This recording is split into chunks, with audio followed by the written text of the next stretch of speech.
Magandang gabi po, Luzon, Visayas at Mindanao.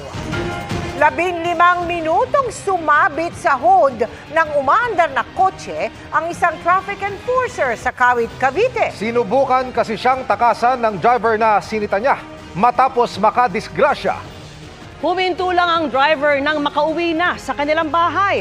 Pero imbes na ibigay ang lisensya, pinagmumura pa umano ang enforcer. Nakatutok si Dano Tingkungko. Matulin ang takbo ng kotseng ito nang makuhanan ng CCTV sa Kawit, Cavite. Pero kung titingnang mabuti, may nakasampang tao sa hood ng sasakyan. Nagsimula ang lahat sa pagtimbre sa grupo ng traffic enforcer na si Michael Trahico na may kotseng nakasagi ng tricycle bandang alas 4 ng hapon nitong Lunes. Pero tinakbuhan ng kotse ang tricycle. Naabutan naman ito ng grupo ni Trahico. Pero ang simple sanang paninikit naging buwis buhay sa enforcer. Hindi rin kasi siya hinintuan ng driver ng kotse. Kaya ang ginawa ni Trahico, iniharang ang sarili at napasampa pa sa hood ng kotse. Tigil mo ate, tigil mo. Hanggang sa hindi niya tinigil. Kesa mapailaliman ako, doon ako sa ibabaw. Once kasi namabangga ako sa paa at bumagsak ako, no choice na ako nun. Doon sa ibabaw, may ano pa ako mabuhay. Kung sa wood niya, may nakapitan po ako na matigas na bagay. Pinipigil ko pa nga po sila, sabi ko sa nanay, "Nanay, patigilin niyo po, patigilin niyo."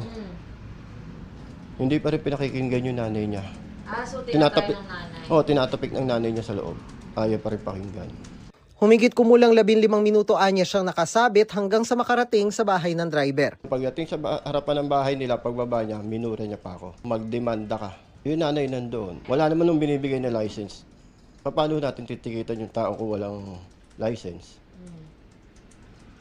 Hiningi ko sa nanay niya yung license.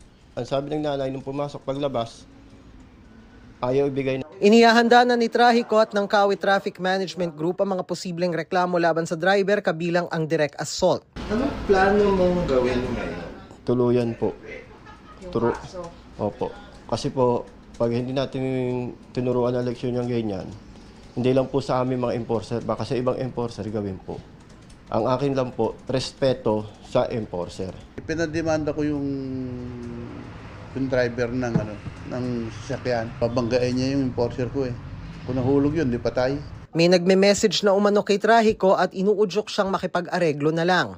Pinuntahan namin ang bahay ng driver. Hinarap ako ng nagpakilalang kapatid niya pero sinabing hindi muna sila magbibigay ng komento habang naghihintay ng abiso legal. Sa isang text message naman sa GMA Integrated News, sinabi ni Transportation Secretary Vince Dizon na nakita na nila ang video sa Facebook.